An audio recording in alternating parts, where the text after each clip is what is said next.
Нийслэлийн нутаг дэвсгэрт хашаа, хайс барих, ашиглах, буулгах журам. Энэхүү журам нь хотын өнгө үзэмж, тогтчлт бүхий газар ногоон байгууламжийг нэмэгдүүлэх, нийтийн эзэмшлийн зам талбайг чөлөөлөх, авто болон явган зорчигчийн орц гарцыг нээх, орчны бохирдлыг бууруулах зорилготой. Хашаа хайсыг дараах утгаар ойлгоно. Хашаа нь хөдөлгөөн хязгаарлаж эдэлбэр газрын орон зайг тусгаарласан байгууламж. Хайс нь зам талбайг хамгаалах, чимэглэх зориулалтын байгууламж. Түр хашаа нь тодорхой хугацаанд ашиглагдах хамгаалалтын байгууламж.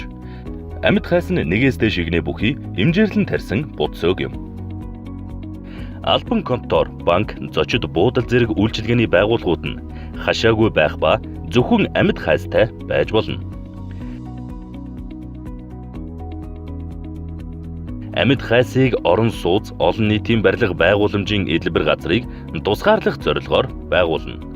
Хайсыг хорооллын доторх хүүхдийн тоглоомын талбайн аюулгүй байдлыг хангах зорилгоор барина.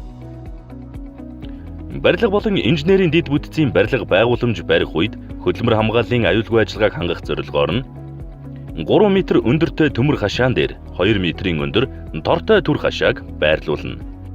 Явган зорчигчд таатай, нээлттэй, ногоон орчныг бүрдүүлэхийн төлөө нийслэлийн засаг даргын тамгын газар.